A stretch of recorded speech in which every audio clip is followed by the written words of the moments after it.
Vamos a continuar revisando hilos y procesos, esto aterrizándolo en el lenguaje de programación Python. Habíamos comentado ya acerca de la concurrencia y el paralelismo. Decíamos que en el caso de concurrencia tenemos tareas que son ejecutadas dentro de un mismo espacio de tiempo, que no necesariamente se ejecutan de forma simultánea. Y el paralelismo son tareas que sí están siendo ejecutadas de forma simultánea. Vimos una imagen como esta y decíamos que en el caso de la concurrencia hay varias tareas en un espacio de tiempo, pero no ocurren de forma simultánea. En un tiempo dado solamente hay una tarea ejecutándose. En el caso del paralelismo, aquí la diferencia es que sí ocurre de forma simultánea. En un tiempo dado hay múltiples tareas ejecutándose, cada una en un núcleo de un CPU, y requerimos que ese procesador sea de múltiples núcleos para que físicamente esto sea posible. De otra manera no sería posible que tengamos paralelismo en las tareas. Bien, estas tareas que se ejecutan pueden ser procesos o hilos. Un hilo, en inglés lo encuentran como thread, puede ser definido como una secuencia de instrucciones que puede ser ejecutado por el planificador de un sistema operativo, quien decide los recursos que se le asignarán. Típicamente un hilo vive en un proceso.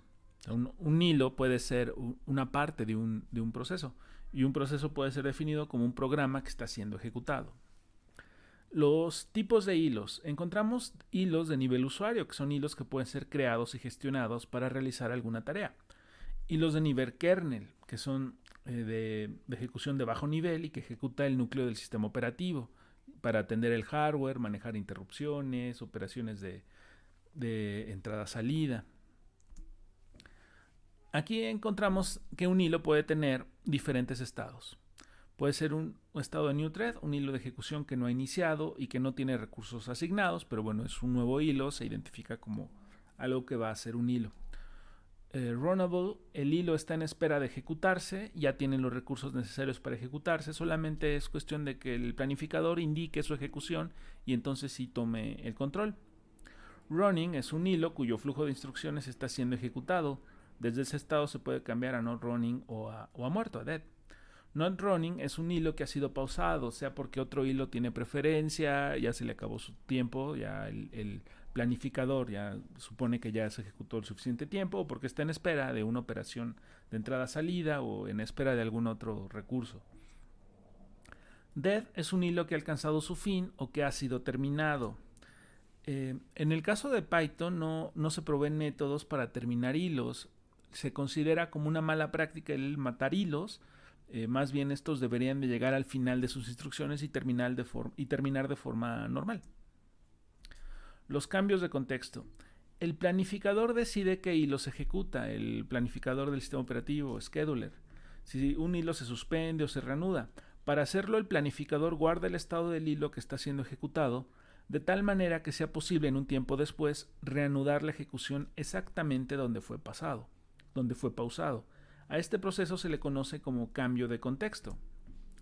Si se están ejecutando múltiples tareas sobre un tiempo, pues bueno, vemos distintos aquí bloques de tarea que están siendo ejecutados. Si esto está ocurriendo de forma concurrente, pues bueno, se tendría que estar guardando el estado de la tarea anterior y recuperando el estado de la nueva tarea. Aquí, aquí vemos este espacio lo estamos identificando como el tiempo que le lleva al planificador realizar un cambio de contexto. Para cada nueva tarea que se va a ejecutar, se tiene que estar guardando y recuperando el estado, y esto lleva tiempo. Bueno, entonces, si nosotros en esta gráfica vemos, todo este espacio es el tiempo que le está llevando a estar haciendo esos cambios de contexto. Hay un costo en el cambio de contexto. Para evitar que el costo del cambio de contexto sea excesivo, es común limitar el número de hilos y procesos en ejecución. Esto se realiza utilizando una estructura conocida como pool, cuyo tamaño será decidido por el programador. Las condiciones de carrera en los hilos y procesos, o race conditions. Este comportamiento de un sistema ocurre cuando el resultado de una tarea depende de la secuencia de ejecución de otras tareas o de que se coordinen otros eventos. Supongamos que queremos realizar esta tarea y se está realizando a través de dos hilos de ejecución o dos procesos. Aquí hay un recurso compartido y un hilo le quiere sumar un número y otro hilo lo quiere multiplicar, y el orden en el que se debe hacer es que primero se suma y luego se multiplica.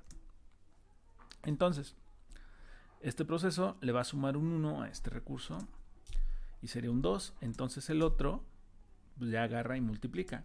Si eso se da en ese orden, pues decimos, pues bueno, la ejecución fue correcta. Sabemos que no hubo ningún problema, pero pudo haber ocurrido algo diferente. Pensemos que los dos tienen acceso al recurso y acceden al mismo tiempo. Entonces el resultado, ¿cuál va a ser?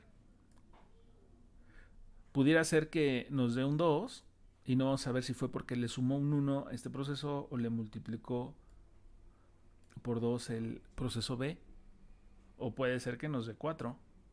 Ahí tenemos un programa que no está siendo determinista, y la mayor parte de las ocasiones pues queremos que el algoritmo sea determinista. Aquí no tenemos claro cuál va a ser la salida.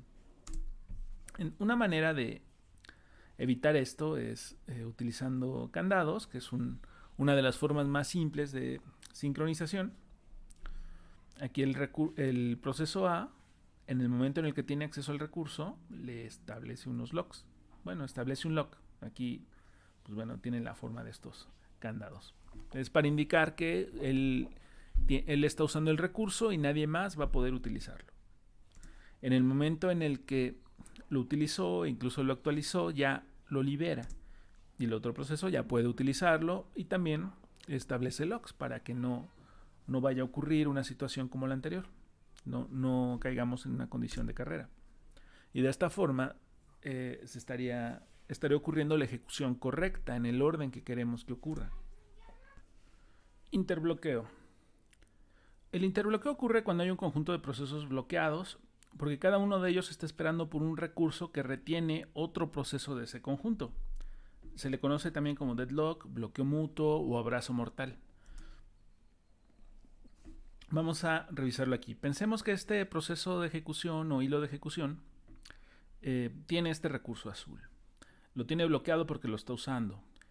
Y para poder completar su tarea requiere el recurso rojo, que tiene este hilo B, o este proceso B, que también lo tiene bloqueado. En el momento en el que B lo libere, ya A puede terminar. Pero ¿qué ocurre si B también quiere hacer lo mismo? Requiere el recurso azul que tiene A, y entonces ambos están esperando al otro hilo que desbloquee el proceso, pero ellos no van a desbloquear su proceso. Si de alguna manera B desbloquea, termina A, y entonces ya una vez que terminó A, B puede tomar su recurso y terminar, pero no va a ocurrir eso, se van a quedar así. Este es un ejemplo de interbloqueo. El GIL de Python, o el Global Interpreter Lock, es un mutex, es decir, un programa de exclusión mutua que permite que múltiples hilos de ejecución compartan el mismo recurso, pero no de forma simultánea. Este GIL en Python evita que múltiples hilos sean ejecutados al mismo tiempo, solo permite la ejecución de un hilo por proceso en un tiempo dado. De alguna manera el GIL mitiga estas condiciones de carrera. Los procesos son más complejos que los hilos. En general tienen un solo hilo principal, pero pueden ser de múltiples hilos, cada uno con sus propios registros y pila de ejecución. Los procesos consumen más memoria que los hilos y la comunicación entre ellos es más costosa. Las propiedades de un proceso. Un proceso en Unix tiene las siguientes características. Va a tener un ID de proceso, un ID de grupo, un ID de usuario, un ID de grupo pero de usuarios, variables de ambiente y directorio de trabajo. Va a tener instrucciones, registro, pila y montículo de ejecución o heap de ejecución, descriptores de archivos, acciones asociadas a señales, bibliotecas compartidas, y posiblemente haga uso de algún mecanismo de comunicación entre procesos. Vamos a revisar la diferencia entre hacer programación multihilos o multiproceso en el caso de Python. Las ventajas de programación multihilos en Python: los hilos se crean dentro del mismo proceso, eso hace que compartan recursos y se puedan comunicar entre ellos más fácilmente. La comunicación entre procesos requiere técnicas de IPC, de comunicación entre procesos, al no haber recursos compartidos. La carga de crear un hilo es menor que la de un proceso. Los hilos pueden ser muy eficientes en aplicaciones con operaciones de entrada y salida. Mientras un hilo espera por la disponibilidad de un recurso, se puede cambiar a otro hilo para realizar otra tarea. Las ventajas de programación multiproceso en Python: se evitan las limitantes de GIL utilizando procesos. Muchos procesos sí se pueden ejecutar de forma simultánea, los hilos no, por el GIL. Los subprocesos que fallan no terminan la aplicación principal. Se mitigan las condiciones de carrera e interbloqueos. Los procesos permiten aprovechar los múltiples núcleos de un procesador, por lo que son mejores en tareas que requieren uso intensivo de CPU. Esto en el caso de Python. Bueno, la tarea que va a ser crear un script en Python para detectar las máquinas que están funcionando en una subred utilizando pings e hilos. Vamos a primero hacer una introducción al lenguaje Python. Quienes ya lo hayan utilizado, pues bueno, se pueden saltar esa introducción, y vamos a revisar cómo crear hilos, cómo crear procesos. Vamos a ver más a detalle el cómo se tiene que hacer esta tarea en Python. Vamos a hacer una breve introducción de Python. Python es un lenguaje open source, es interpretado, es multiparadigma, soporta la programación estructurada, orientada a objetos, lógica, funcional, y es multiplataforma. Existen máquinas virtuales de Python para los principales sistemas operativos, por supuesto Linux, Windows. Y soporta administración automática de la memoria. Cuando haces uso de memoria dinámica, no tienes que preocuparte por liberarla. La máquina virtual lo va liberando y eso evita que tengas fuga de memoria. El flujo de ejecución en Python es como en otros lenguajes interpretados. Tienes tu código fuente, se genera tu bytecode, y ese bytecode ya es interpretado directamente por la máquina virtual. Hay dos modos de ejecución: está el modo intérprete y está el modo script. En el modo intérprete tú ejecutas Python como un comando, se te abre un prompt y ya puedes ejecutar instrucciones de Python. En el modo script, orientado a programas más largos, tú tienes tu IDE o cualquier editor de texto, capturas tus líneas de instrucciones, lo guardas en un archivo o en múltiples archivos y se los proporcionas a la máquina virtual, quien los irá ejecutando. Vamos a ver brevemente las variables. Una variable, como en cualquier lenguaje, es un espacio reservado en memoria cuyo valor puede cambiar durante la ejecución del programa. En Python no se declaran tipos, pero los tipos existen. El intérprete asigna un tipo de acuerdo al contexto. Si tú declaras una variable con valor de 5, la variable n igual a 5, y tú tienes una x igual a 5.3, una será entera y otra será flotante. Las variables son tratadas como objetos y de acuerdo a la clase a la que pertenezcan serán sus atributos, métodos y operaciones. Aquí este es un ejemplo que vamos a ver con más detalle, en donde se ejecuta Python en modo intérprete.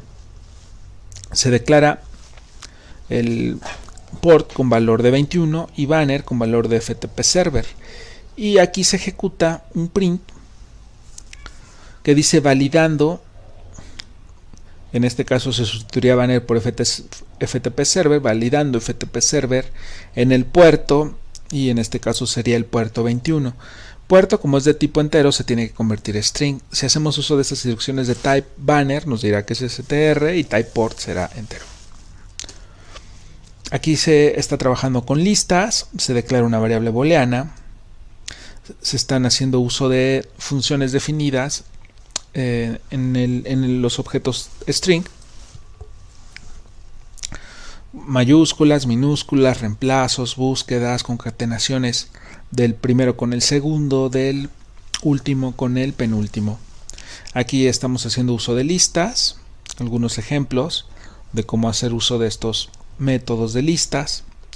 Los diccionarios, que son arreglos asociativos, donde tienes una clave y un valor, y la clave te permite acceder al valor. Estamos viendo los ítems, keys, values, y pues bueno, vamos a ver que los operadores aritméticos pues son prácticamente idénticos a los que se manejan en otros lenguajes: suma, resta, multiplicación, división. La doble diagonal es división entera, el doble asterisco potencia, y el módulo es el %. Los operadores relacionales: igual, diferente, mayor, menor, mayor que, menor que. Los lógicos se escriben con letras and, or, not. Las funciones llevan esa sintaxis: la palabra reservada def, el nombre de tu función, entre paréntesis los argumentos de los que hace uso y 2 puntos. Aquí esta es una función en donde se calcula un doble. Tenemos que la función se llama doble, recibe un parámetro, A y un segundo que ya está predeclarado como B igual a 2. Es un parámetro opcional. Si no lo proporcionas, la función va a hacer uso de esa B. Entonces cuando le proporciones una A, te la va a multiplicar por 2. En este print doble nos daría un 6. Pero bueno, es opcional. Pudiéramos ponerle print doble 3, 3 y entonces lo multiplicaría 3 por 3. Vamos a ver estas funciones con más detalle. Pero bueno, las dejo en la presentación para que quede así como un acceso rápido. Bien, vamos a hacer uso del modo intérprete. Tienen que tener instalado Python. Si no lo tienen instalado, pues bueno, hagan un apt-get install Python 3. Existe también Python 2. Hay muchos paquetes en Linux que todavía dependen de Python 2, pero ya se ha dejado de dar mantenimiento, y una de las quizás razones por las que Python no despegó antes es porque hay diferencia de sintaxis entre Python 2 y Python 3. Pero bueno, si no lo tienen, tendrían que hacer esto, bueno, con su respectivo sudo apt-get install Python 3, proporcionan su contraseña y bueno, se instalará. Aquí ya me dice que ya está instalado. Entonces ejecuto Python. Si tuvieran Python 2, por ejemplo, aquí en vez de aparecerles Python 3.6 les aparecía Python 2, entonces pues ejecútenlo así, ¿no? Como Python 3. Bueno, vamos a ver los comandos que aparecían en la presentación, donde se hacía el uso de variables. En el primero entonces decíamos que se estaba declarando un port 21 y un banner con valor FTP server. Y aquí se estaba concatenando, ¿no? Aquí vemos la salida, validando FTP server en puerto 21. Cuando vemos de qué tipo es banner, nos dice que pertenece a la clase string y port pertenece a la clase int. Port list, que era mi lista, pertenece a la clase list. Por open, que tiene valor de true, pertenece a la clase booleano. Versión 2.03 pertenece a la clase flotante. Versión 2.03-4 pertenece a la clase str. Aquí con el print banner upper estamos haciendo uso del método upper de la clase string y son mayúsculas. Entonces va FTP server a mayúsculas, con lower va a minúsculas. En el replace estamos cambiando FTP server por www, que es lo que le indicamos, ¿no? Reemplazar la subcadena FTP por www. Aquí en el banner find estoy solicitando saber en qué parte de la cadena se encuentra la subcadena FTP, y me dice que está en el índice 0. Aquí estoy concatenando las dos primeras letras y aquí las últimas dos. Si era FTP server, entonces las primeras FT y server sería ER, ¿no? La última es R y la penúltima es E. En port list, pues bueno, tengo mi lista y le voy agregando elementos. Si los imprimo, port list de no tener nada ahora ya tiene 4 elementos. Si los ordeno y después lo escribo, pues bueno, me los ordena. Era 21, 80, 443, ahora es 21, 25, 80, 443. En port list index, bueno, estoy buscando en qué posición se encuentra el valor de 80. Lo voy a encontrar en la posición 2, ¿no? 0, 1, 2. Y cuando escribo esta cadena, pues bueno, me dice que hay dos puertos abiertos antes del puerto 80. Hay dos elementos antes del puerto 80. Si quito el 443, pues bueno, ese port list ya de tener 4 elementos se queda con 3. Aquí estoy haciendo un conteo de port list. ¿Qué longitud tiene port list? Si veo la salida de ese print, pues me va a decir que existen 3 puertos abiertos, ¿no? Aquí falta un espacio. Estoy escribiendo el valor de 80 porque es lo que hay, ¿no? En la posición 2 de mi lista port list. Aquí tengo una lista diferente, la lista con 1, 20, 3, 40, y le agrego un 5. Si lo escribo, pues ya tiene el 5. Si lo ordeno, pues bueno, se ordenan nuevamente, es un ejercicio parecido. Estoy quitando el 40, estoy buscando en qué parte se encuentra el valor de 3, en el 1, el valor de lista. Aquí estoy ingresando el valor de 0 en la posición 0. Entonces se les antecede a todos los elementos un 0. Estoy cambiando el orden, se está poniendo en reversa y entonces cuando se escribe el valor de la lista ya aparecen en un orden inverso. Estoy sacando el elemento 2, estoy haciendo 2. Estoy quitando el elemento que está en la posición 2. Incluso aquí me lo muestra, ¿no? Es el 3 y desaparece el 3 de mi lista. Aquí declaro lista 2 con 3 ceros y si hago un lista.extend lista 2 se le va a concatenar a la primera lista y ahora lista tiene, además de sus 3 elementos, los 3 ceros que tenía la lista 2. Con el método count puedo hacer el conteo de cuántos elementos hay con el valor de 0 en lista. Aquí estoy haciendo uso de diccionarios. Los diccionarios, pues bueno, son mis arreglos asociativos. Si service es mi diccionario, donde la clave FTP asocia al 21, SSH asocia al 22, SMTP al 25, HTTP al 80, que pues bueno, son puertos y servicios. Si yo hago un print de los ítems, me va a mostrar el par de elementos, ¿no? Clave con su valor. Si únicamente hago el keys, únicamente me va a mostrar las claves que tengo. Si pido que me muestre los valores, pues únicamente los valores. Aquí estoy indicando si existe la clave FTP en el diccionario services. Y pues bueno, para este caso es verdadero. Y aquí se está imprimiendo directamente el valor que existe en services cuando proporcionamos la clave FTP. Aquí es una impresión. Haciendo uso de un print, ¿no? El servicio FTP está en el puerto 21. Services FTP me va a devolver un entero, entonces este se tiene que convertir a string y ya se puede concatenar. Si escribo qué tipo tiene services, me va a decir que es de clase diccionario. Bueno, ahora vamos a continuar con Python en modo de script. Esta tendría que ser nuestra primera línea para indicarle al sistema operativo que vamos a hacer de uso del intérprete Python. En mi caso, si tienes la línea activada a Python, podría ser así, o bien necesitarías el 3, ahí tendrías que probar. Estamos haciendo un read, ¿no? Ingresa un número, el input es para eso, nos devuelve tipos str, entonces es necesario convertirlos a entero. Y aquí estamos haciendo el if, si a es igual a 0, tengo un 0. El else, si es mayor que 0, es positivo, en cualquier otro caso es negativo, ¿no? Vamos a probarlo. Si tiene permisos, recuerden los permisos, chmod a sus scripts. Y lo ejecuto. Entonces me dice ingreso un número, pues ya le pongo algo y ya me dice qué tipo de número es. Vamos a ver un for. En el caso del for,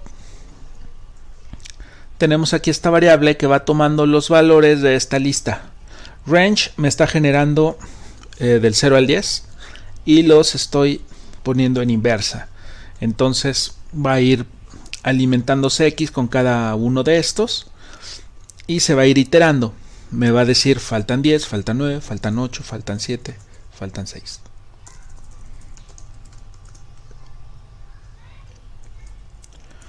Un while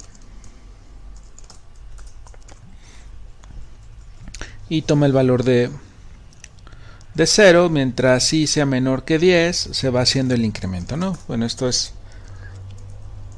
sencillo. Noten que nuevamente aquí no hay llaves, lo que indica dónde inicia y dónde termina este bloque es la indentación. Eso aplica para cualquier programa de Python. No tienes llaves que inicien aquí, no tienes llaves que te vayan a indicar de dónde a dónde va algo. Este for va únicamente con esa instrucción. Si tuviera aquí más instrucciones, estarían dentro del for.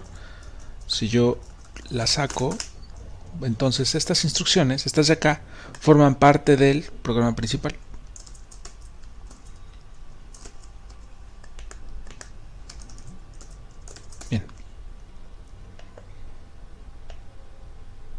Vamos a ver funciones. Aquí está nuestra función que se llama func y que va a multiplicar a por b.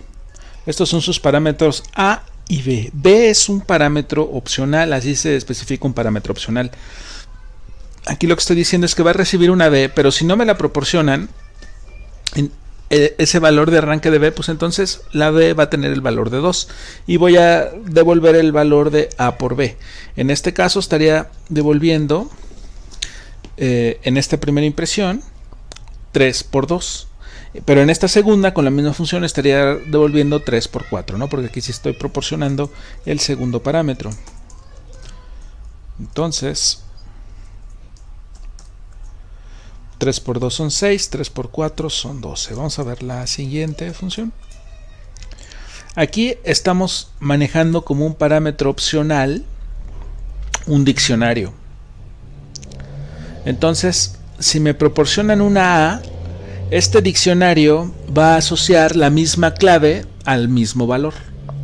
Va a ser un par de claves idénticas y va a devolver el diccionario. Aquí entonces sería 3 y se crearía el diccionario 3 con 3. En la segunda instrucción de este func3 ya existe el 3 previo, entonces ahora tendría otra vez 3, 3. Pero estoy asociando ese 3 a una clave ya preexistente. 4 y 5 sí se agregarían. Miren, vamos a verlo en ejecución y queda un poco más claro. Si vemos el código, agrego un 3 y luego agrego un 3, pero como el 3 va sobre la misma clave, el diccionario no tiene ninguna modificación. Pero después va un 4 y después va un 5. Y se están guardando. Los diccionarios cuando se utilizan como parámetros opcionales son persistentes. No se van cuando termina la función. Va guardando los valores. Vamos a ver otro ejemplo con estos diccionarios. Aquí nuevamente A es un parámetro, B es un parámetro opcional de tipo diccionario.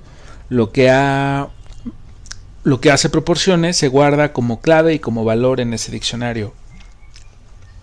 Y devuelvo ese diccionario. Declaro dic que va a tener el valor de x, bueno, que va a tener la clave x asociada al valor 2, y asociado al valor de 22. Entonces agrego en mi diccionario opcional que se va guardando en la función el 3, el 4, el 5, el 3 y el 4, pero el 5 ya va con un diccionario diferente, entonces ya no hago uso de ese diccionario persistente que existe en la función, sino es otro y me daría una salida diferente. Cuando vuelvo a invocar esa función y no envío un diccionario, pues bueno, sigo manejando el persistente. Vamos a verlo.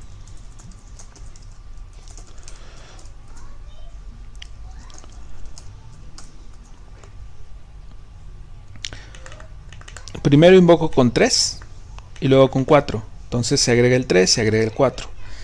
Y luego va el 5, pero con el diccionario dic, que tiene x con 2 y y con 22. Entonces va x con 2 y y con 22 y se agrega el valor 5, 5. Cuando vuelvo a invocarlo sin proporcionar un diccionario, se hace uso del diccionario que ya tenía previamente, el que tenía el 3 y el 4. Entonces a ese 3 y 4 que está en la función o que forma parte de esa función se le agrega un 2. Vamos a seguir revisando funciones. Aquí tenemos unas que calculan promedios. Aquí tengo la definición de la función, es la función promedio, y recibe como argumento una lista. Así se indica que esto va a ser una lista, ya sea una lista o una lista de parámetros. En la definición de la función, pues bueno, está el código clásico para calcular un promedio, mi acumulador, mi ciclo, y aquí se va acumulando la n, y la n es cada uno de los parámetros que se proporcionan. Al final se devuelve ese acumulador dividido entre la cantidad de números. Y aquí donde se invoca promedio, se da la lista de argumentos, la lista de parámetros con los cuales va a trabajar. Si lo ejecuto, pues bueno, me aparece un promedio. Vamos a verlo ahora, pero con un diccionario. Ahora tiene doble asterisco. La definición de la función es prácticamente igual, únicamente aquí esta n, en vez de ir recibiendo cada uno de los parámetros, va a recibir las claves. Y esas claves ya se utiliza para acceder a los números, los cuales sí ya se van acumulando y entonces ya se devuelve el promedio. Aquí está la definición de ese diccionario: clave A con 1, B con 2, C con 3, y se envía el promedio. Se envía tanto el diccionario como otro diccionario, pero construido en los argumentos. A toma el valor de 1, B toma el valor de 2, C toma el valor de 3. Y el resultado, pues bueno, debe ser el mismo.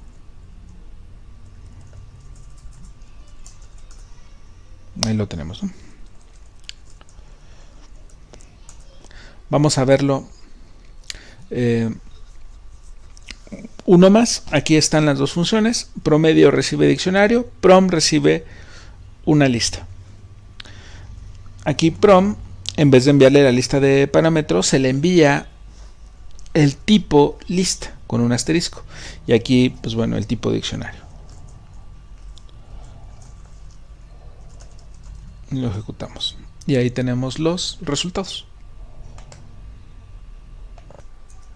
Esta persona es una clase. Aquí estamos viendo cómo se define una clase. Es class persona, es la clase persona. Este es su atributo nombre, que inicia vacío, bueno, con un espacio. Este doble guión bajo indica que el atributo es privado. Este es un método, es el método constructor, doble guión bajo init, doble guión bajo. Se requiere el self, es decir, el propio objeto, y un parámetro que le llamamos nombre. Entonces se construye proporcionándole un nombre a este parámetro. El método dame nombre, que va a devolver el valor del nombre, define nombre. Y aquí el método str, que nos indica que nos va a permitir tratar a este objeto como si fuera un string, es decir, poderlo imprimir. Si lo quiero imprimir, pues bueno, devuelve el nombre. Aquí tengo el print, podría ser pruebas, como por ejemplo p.define nombre, y le ponemos otro, ¿no? Otro nombre, Arturo. Y lo escribo.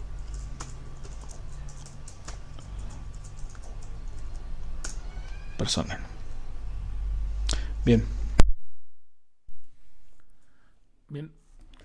Vamos a ir revisando estos 13 scripts, incluyendo la parte de la tarea. Estos scripts son tomados del capítulo 10 de programación concurrente en Python, de un libro que se llama Learn Python, segunda edición. Este libro pueden tener acceso a él en línea si se registran en el sitio. Les voy a dejar la liga en Moodle para que puedan acceder al libro, y bueno, esos ejemplos están ahí en el capítulo 10. Vamos a empezar con el primero. Aquí, pues bueno, es mi gang donde indico qué intérprete voy a utilizar, y estoy utilizando la biblioteca Threading, que es para poder crear threads, para poder crear hilos de ejecución. Aquí se define una función que se llama suma y producto. Recibe dos parámetros, y entonces S va a ser la suma, P va a ser el producto, y la suma va a ser A más B de los parámetros que recibe, y A por B. Y se escribe, aquí en el print tiene una F, va en formato, así lo que esté entre este comillado, cuando utilice las llaves, van a ser variables. Voy a escribir la variable A más la variable B, va a ser igual a la variable S, que es lo que ocurre aquí. S va a ser A más B, y A por B es igual a P. Esto es lo que va a realizar, pero lo vamos a realizar a través de un hilo de ejecución. Aquí T está haciendo uso del método thread del objeto estático threading, y el target me indica las instrucciones que va a tener este hilo de ejecución. Las instrucciones que tendrá están definidas en la función sum and product. Le establece un nombre al thread. Este thread se va a llamar sumprod y va a recibir como argumentos el 3 y el 7, ¿no? Va a ser su A y su B, y se lanza. Si lo vemos ejecutándose, lo que va a hacer es mostrarnos precisamente la suma. Bueno, este es un ejemplo muy simple. Vamos a ver el siguiente. Este es muy parecido al anterior. Tenemos aquí este módulo que creamos de suma y producto, pero que ahora va a tener un sleep. Para poder utilizar el sleep requerimos importarlo de time y un print current, que nos va a mostrar, está definido más adelante, pero lo que va a hacer es mostrarnos cuál es el hilo de ejecución actual. Y bueno, es la suma tal cual la vimos. Aquí está este módulo de status que recibe un thread, ejecuta su método isAlive, y si isAlive, si está vivo, quiere decir que todavía se está ejecutando instrucciones o tiene instrucciones pendientes, y pues bueno, le va a indicar. Y si no, va a decir que ya terminó, en dado caso que ese thread ya haya terminado todas sus instrucciones. Aquí tenemos cómo funciona el print current. Nos va a mostrar el hilo de ejecución actual. Va a decir de current thread is, y adentro de estas llaves va a mostrar cuál es propiamente el hilo de ejecución que está activo en ese momento. Y después nos va a mostrar un arreglo. Aquí en threads nos va a mostrar un arreglo con todos los hilos de ejecución que existen en este proceso. En un inicio, cuando se ejecute el programa, se va a ejecutar print current. Entonces, vamos a ver seguramente el hilo de ejecución del main, porque hasta este punto no hemos creado ningún otro hilo de ejecución. Nos mostraría el hilo de ejecución main. Después ya se crea un thread para el suma y producto, pasándole 3 y 7 igual. Se lanza ese hilo de ejecución, muestra su estatus. ¿Cuál es el estatus de este thread? Que seguramente va a ser activo, porque hay un sleep, entonces va a estar en estas instrucciones ejecutando su sleep. Y después vemos aquí un join. El join es para no dejar terminar al thread, para que el thread todavía exista y que exista hasta que termine el programa. Entonces, al terminar el programa vamos a poder ver su estado. Vamos a ejecutarlo. Y bueno, en un inicio lo que comentábamos, el print current. El hilo de ejecución actual es el del main, el hilo principal. Y seguido, cuáles son los threads activos. Se ejecuta el thread. Aquí en status vamos a ver que está vivo, que el thread actual es suma producto. Y los threads ya no nada más es el main thread, sino está el main thread y además está el thread de suma producto. Se ejecuta las instrucciones, estamos por aquí. Se ejecutan las instrucciones de la suma y el producto. Y después nos dice que el sumprod ya terminó. O sea, para cuando se llega aquí al estado, este ya terminó. Pero requerimos del join para que esto funcione así. ¿Qué pasa si lo comento? Y no hago que el thread espere hasta que termine el main. El thread no va a estar, y al no estar, ya no me va a aparecer si terminó o está vivo. Únicamente me muestra el resultado, porque este thread propiamente termina totalmente y desaparece, libera recursos. Con el join obligo que ese thread se espere hasta que termine el thread del main. Vamos a ver el siguiente.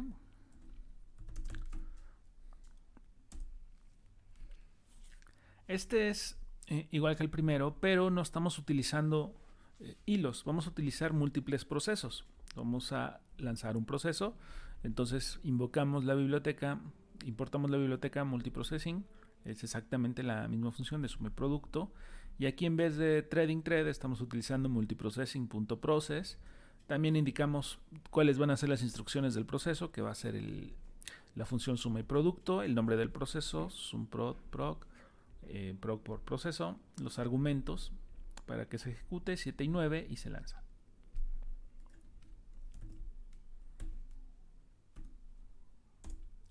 Y realiza exactamente lo mismo, pero le está utilizando en vez de hilos, procesos. Vamos a ver el siguiente.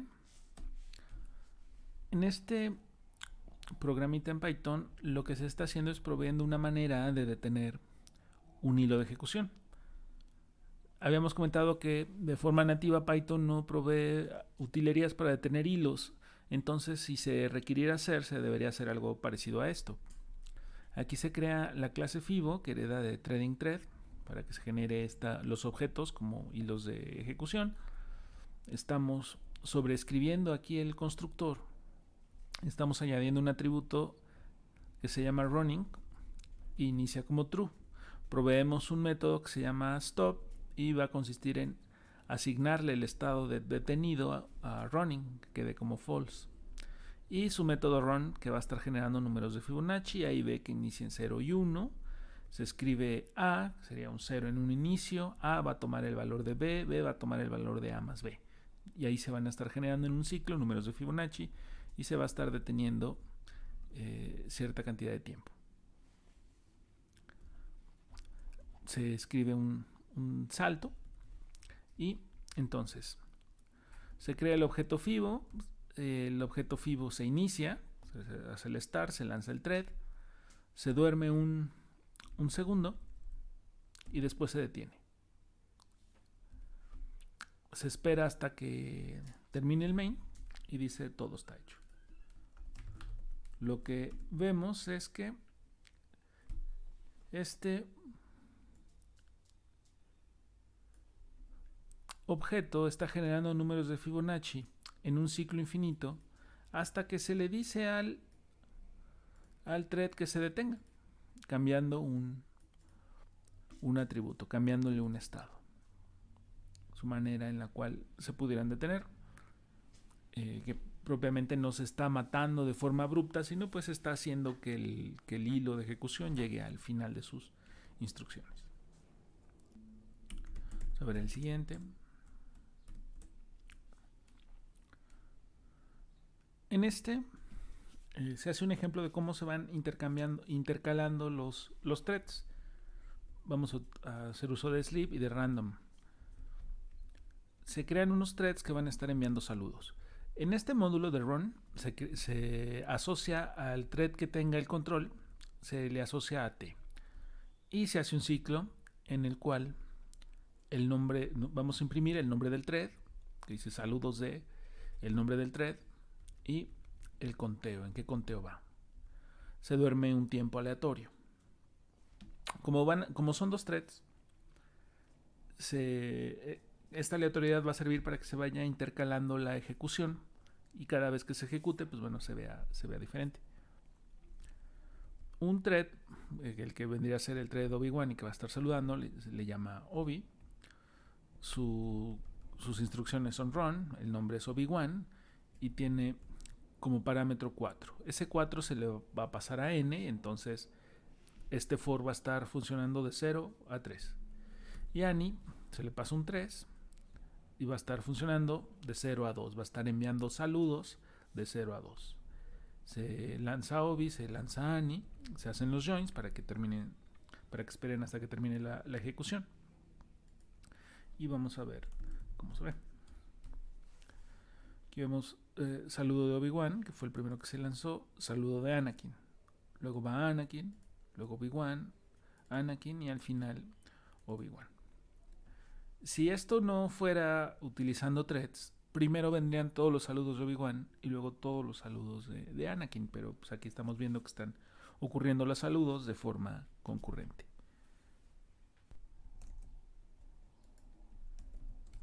Vamos a ver el siguiente. En este se crea una condición de carrera. Tenemos nuestras bibliotecas y una variable counter que va a ser una variable global que inicia con 0. Este run sleep se le va a asociar una función de sleep en el cual se manda a detener a la ejecución por un tiempo aleatorio. Y aquí tenemos esta función de incremento. Incremento recibe un valor que va a ser como el número de incrementos que va a hacer mi variable global counter.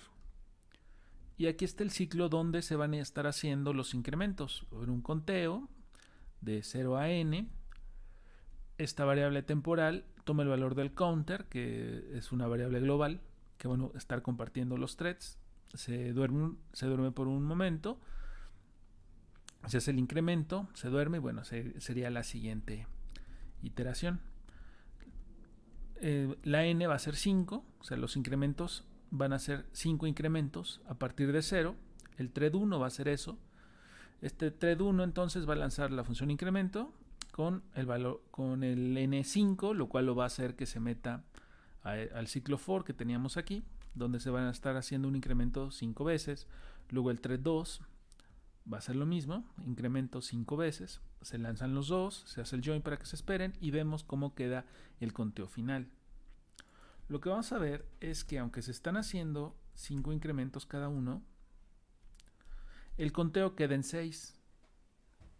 Eso es porque mientras uno está aquí detenido, el otro hace un incremento y sobreescribe la variable global. Entonces, para la siguiente iteración, cuando este current toma el valor de counter, no se está leyendo el incremento que hizo. Posiblemente el proceso anterior sobreescribió con otro valor. Si lo ejecutamos varias veces, como se están durmiendo tiempos aleatorios, pues vamos a ver que en ocasiones da otro valor. O sea, nos está ocurriendo la condición de carrera. Eso es porque están teniendo un recurso compartido y este recurso compartido del cual están leyendo para hacer los incrementos no se está sincronizando la escritura. Uno está sobreescribiendo los valores del otro. Vamos a ver en donde no ocurre la condición de carrera. Vamos a ejecutarlo incluso. Y aquí siempre va a dar 10. O sea, si se están haciendo los dos incrementos con n5. Cada thread está haciendo sus 5 incrementos, como ocurría en el anterior. Pero aquí lo estamos haciendo directamente sobre la variable global.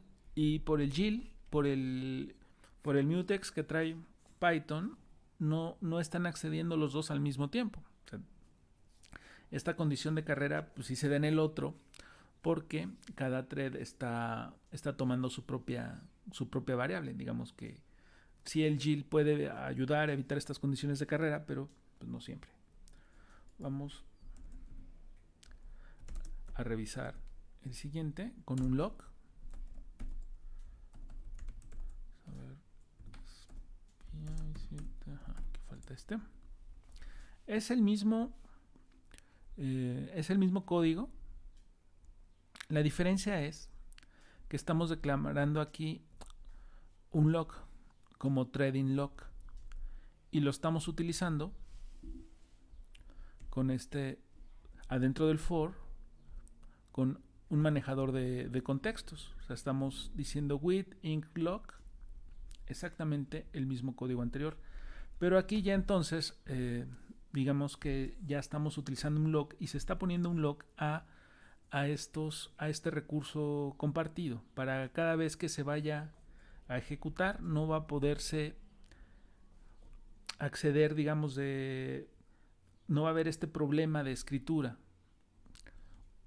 Se van a estar esperando los resultados, se van a estar sincronizando.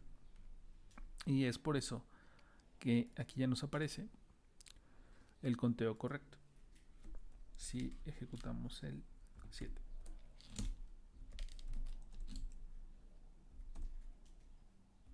Se van a estar poniendo logs a fin de que no ocurra esa escritura simultánea, sino uno detrás del otro. Vamos a ver esta otra forma de utilizar el log. Es el mismo código. Se está creando aquí el log con threading log, pero en vez de utilizar el manejador de contexto, donde tenemos el with inc log 2 puntos, pues aquí estamos utilizando ya el método acquire, o sea que se establezca un log, y entonces ya con el log establecido se ejecutan estas instrucciones, se copia el contenido de la variable global a current, se duerme un momento el thread, se hace el incremento, se duerme otro momento y ya después se libera el log sobre esos recursos, sobre esos entornos de memoria que se están actualizando. Aquí en el counter current +1 es justamente este recurso compartido en el cual no había esa sincronía y pues bueno, ocurre los incrementos correctos. Es similar al anterior, la diferencia es que aquí ya estamos utilizando los métodos acquire y release, y en el anterior no los utilizábamos, hacíamos únicamente, digamos, lo estamos utilizando de forma automática con el manejador de contexto. Vamos a continuar en el 8. Aquí vamos a introducir los conceptos de threading local y threading barrier. El threading local nos va a permitir crear un objeto en donde cada hilo de ejecución puede ir escribiendo datos, pero los datos que ahí guarde son suyos, o sea, no se van a confundir con los datos de otro hilo de ejecución. Es como si cada uno tuviera su propio apartado de memoria. Esto es útil porque es el mismo código, pero lo que escribe ahí cada hilo pues es suyo y solamente él lo va a poder ver qué datos son y recuperar. Y si otro escribe en ese mismo sitio, pues realmente va a estar escribiendo y leyendo desde otro lado. Es una manera de poder sincronizar la ejecución de hilos. Bien, y el barrier pues, nos va a permitir sincronizarlos en el sentido de que se los puede detener en un punto del código, y ahí se esperan todos los threads. Bueno, aquí tenemos el local, que es precisamente el threading local, donde van a estar almacenando sus datos los threads. Y aquí está la función run, que va a recibir como parámetros el local, que va a ser el threading local, y el barrier, el threading barrier. Se establece este valor de myValue, que va a tomar un valor aleatorio, un entero aleatorio, entre 0 y 100. Y aquí t va a tomar el valor del thread que se esté ejecutando en ese momento. Y se va a escribir el thread que se llama tal, su nombre del thread, T0 por ejemplo, tiene un valor, y aquí va a aparecer el valor que tiene, ¿no? De acuerdo a lo que hay en el threading local que se creó anteriormente. Y aquí se detiene, pero no se detiene ese thread, ahí se van a detener todos los threads que ejecuten este código se van a esperar, ahí. Para eso es el barrier. Ya después de que todos entonces mostraron su valor, todos van a mostrar que todavía tienen ese valor. Aquí el count 3, pues bueno, es para ver cuántos threads se van a crear. El barrier se crea para 3 threads, un conteo de 3. Aquí se está creando un arreglo de hilos, un arreglo de threads. Entonces aquí va el threading thread, se va a ejecutar el run. El nombre del thread que se ejecuta dice t, seguido de la variable name. Name va a ir tomando el valor de 0 a 3, ahorita vamos a ver por qué. Los argumentos que se le pasan a run va a ser local, el threading local, y el barrier, el threading barrier. Y aquí vemos un for.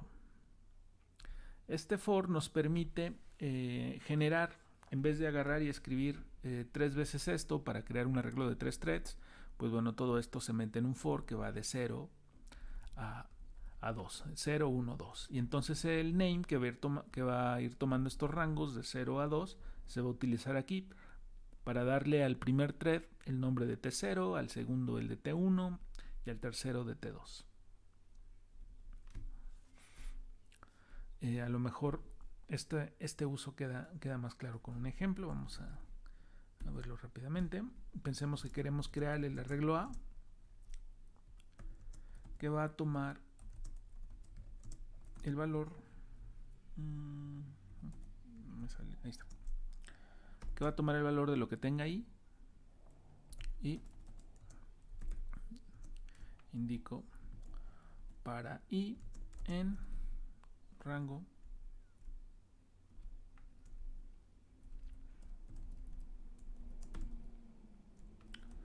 de 5 y le cierro. Y ahora tiene el valor de 0 a 4. Aquí estoy creando este arreglo con esta variable i. Va a tomar el valor de i y va a ir tomando los valores de 0 a 4, ¿no? Es como si todo esto, si le fuera poniendo valores utilizando un for. Pues bueno, aquí es lo mismo, nada más de que en vez de estar utilizando esa variable i, mi i es todo esta, la creación de un thread, y esa creación de thread se va a hacer 3 veces. Ya después se hace un ciclo. Para la cantidad de threads que tengo en este arreglo, t va a ir tomando el valor de cada uno de ellos y los ejecuta, los lanza. Si vemos su ejecución, es el 8. es el T0, toma el valor de 12, T1 toma el de 2, T2 toma el de 38.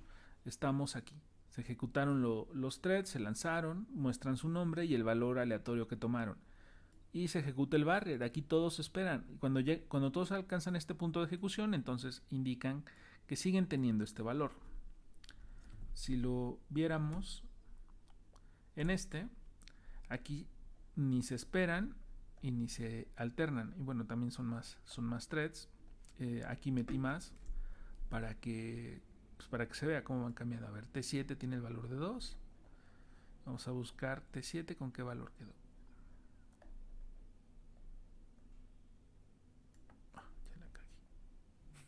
Este mismo, pero sin el threading local. Aquí es el mismo código, pero no hay un threading local. Es una variable global que se llama local. Y en esta variable global, esta variable que van a compartir todos los threads, se están guardando esos números aleatorios. Entonces, bueno, aquí es lo mismo. Te toma el valor del thread que esté en ejecución en ese momento y se muestra que el thread de nombre tal tiene tal valor. Se duerme un momento a fin de que los otros lleguen a ese punto y después muestra el valor que tiene. Se van a ejecutar 3 threads y pues vamos a verlo. En este caso vemos que cada uno va tomando su valor aleatorio. T0 tiene 87, T1 25, T2 tiene 3. Pero como todos están utilizando el mismo repositorio, pues quedaría todo esto en 3. Se quedará el valor del último. Sobre el siguiente, entonces una cola.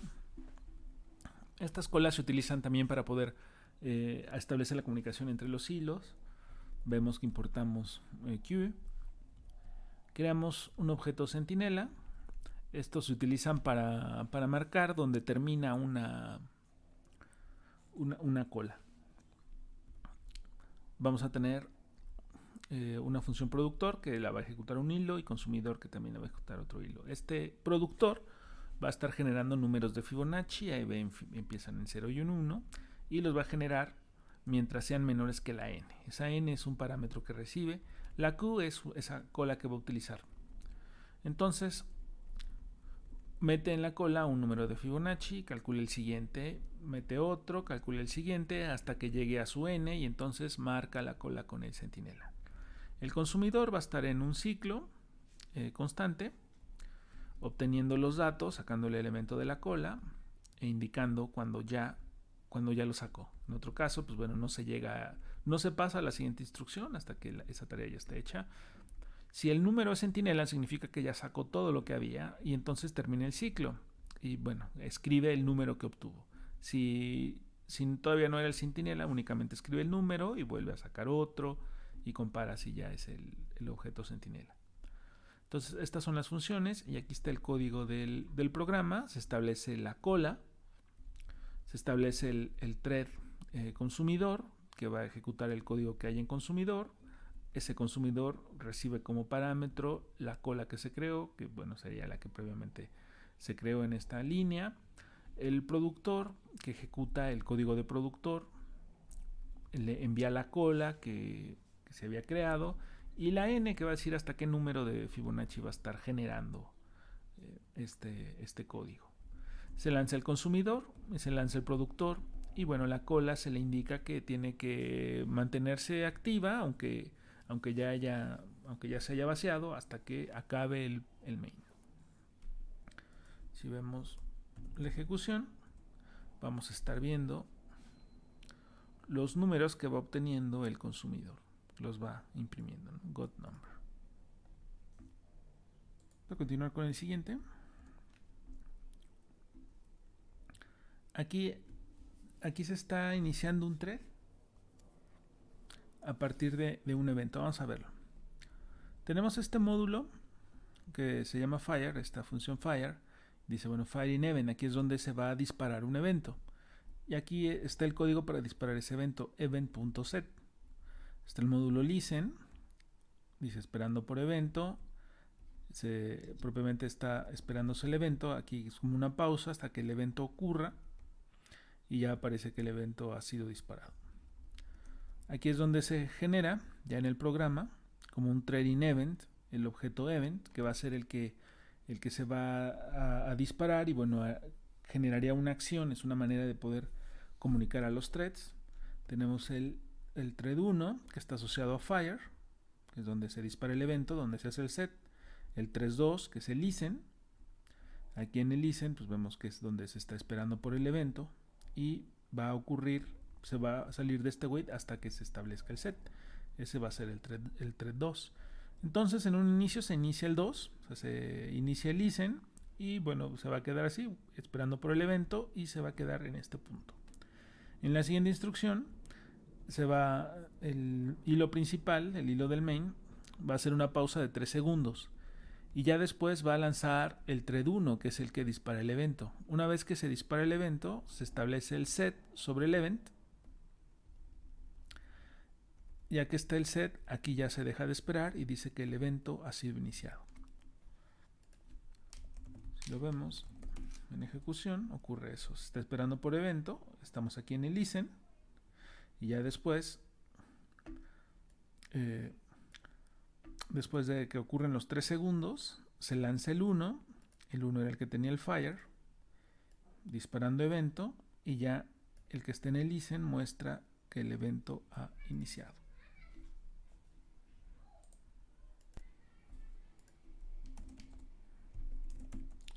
Vamos a ver el siguiente. Este también es una cola, pero esta cola se está aprovechando entre múltiples procesos. Aquí vemos en el import que no estamos importando threading, sino multiprocessing. Aquí lo que se van a estar lanzando son múltiples procesos. Tenemos igual el código del productor, el código del consumidor. Se crea una cola para múltiples procesos, que es el Q. Se lanzan los procesos, el multiprocesos.process. La sintaxis es prácticamente la misma. Es el target, los argumentos. Se lanza el consumidor y el productor. Y la salida es la misma. La única diferencia aquí no estamos manejando hilos, estamos manejando procesos y la comunicación también se está dando a través de una cola, a través de un queue.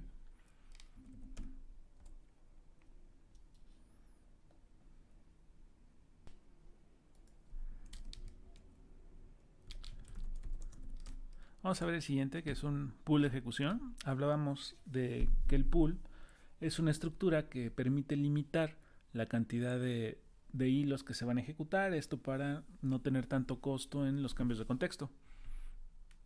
Aquí vemos que vamos a requerir estas bibliotecas de concurrent futures, el pool de ejecución y el objeto asCompleted. El random para unos números aleatorios que vamos a utilizar y bueno, el threading para crear nuestros threads. Entonces esta va a ser la rutina, esta va a ser la función de front que van a estar ejecutando los hilos a través de ese pool de ejecución. Se recibe un nombre que va a ser el nombre del hilo, se calcula un valor entero aleatorio y se obtiene el nombre del hilo, el nombre de ese hilo actual, que va a ser diferente al nombre que se le asigna al hilo en la función main, el que le va a asignar el pool de ejecución. Aquí entonces vamos a ver que se va a escribir yo soy su nombre, que sería el nombre del hilo, el tname, que sería el nombre del hilo de acuerdo al pool de ejecución y el valor que tiene, y devuelve el nombre y el valor. Aquí se crea el pool de ejecución, es with thread pool executor, se le pasa como parámetro la cantidad de workers que va a tener, es decir, la cantidad de hilos que va a poder generar. Y bueno, este se genera como executor. Aquí se genera un arreglo que va a ser de hilos, pero los hilos que van a estar generándose a través del pool de ejecución.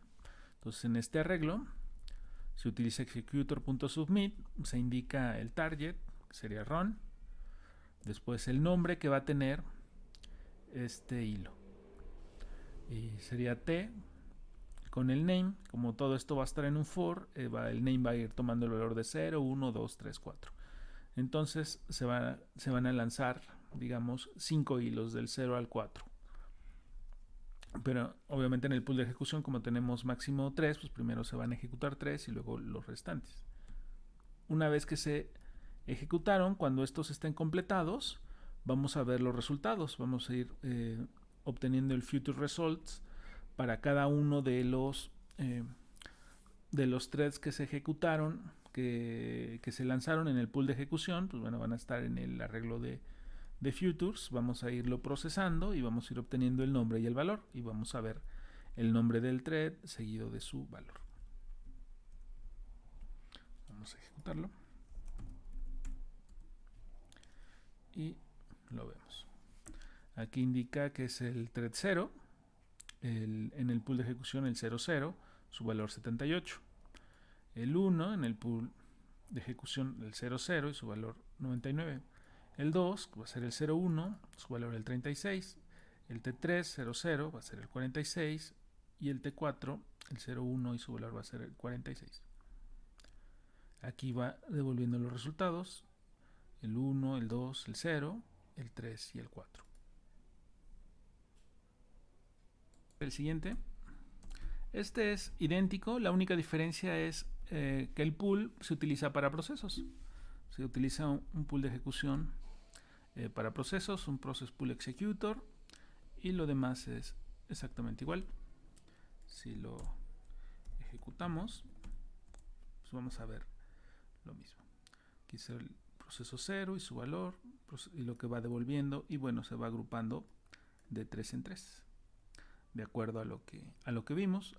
Bueno, una diferencia es que aquí el nombre del proceso pues es único, ¿no? No se le asigna un nombre diferente al hilo de ejecución. Cada proceso es diferente. Bueno, regresamos a la tarea que habíamos comentado. Se va a crear un script en Python para detectar las máquinas que están funcionando en una subred utilizando pings e hilos. La idea es que ustedes le pasen una subred. Pensemos que le pasan una subred tipo C o la subred que ustedes le indiquen, de acuerdo a la que tengan a su alcance. Yo supongo que es una tipo C la que van a tener de acuerdo a su modem, de acuerdo al acceso a internet que tienen. Y entonces que él escribe en Python, genere su arreglo de direcciones IPs, que le empiece a probar cuáles están funcionando y cuáles no. Vamos a ver más o menos una aproximación a esto. O sea, aquí estoy importando utilerías del sistema operativo. Aquí tengo un host, que sería el 192.168.1.254, y calculo una respuesta que va a ser el resultado de hacerle un ping que dure 3 segundos, un ping que envíe 3 pings al host que le indique. Si la respuesta es 0, quiere decir que está arriba, que sí contestaron esos pings. Para cualquier otra cosa, el servidor no está funcionando esa máquina. Entonces, pues bueno, estas son salidas del sistema operativo y esta es la salida del script. Dice que está arriba. Si yo esto lo hiciera con muchas máquinas, se tardaría 3 segundos con cada una de ellas. Entonces pensemos que me pongo a calcular, bueno, tomando en cuenta esta subred que es de tipo C. Pensemos que voy a darle ping desde la 1.1 hasta la 1.254. Pues se va a tardar bastante, o sea, se va a tardar alrededor de más de 10 minutos. En cambio, si aquí utilizan threads, como se estaría trabajando de forma concurrente, en lo que se espera que un hilo de ejecución conteste, ya los otros también están enviando sus paquetes. Pruébenlo, prueben los scripts y traten de hacer si lo hacen con threads, pues bueno, la salida sería mucho más rápida. Aquí lo que habría que hacer también, pues bueno, es el ir generando las direcciones IP. O sea, le das, digamos, el rango y ya empieza a generar sus direcciones. Sería la idea, o sea, que no se tenga que capturar de forma manual.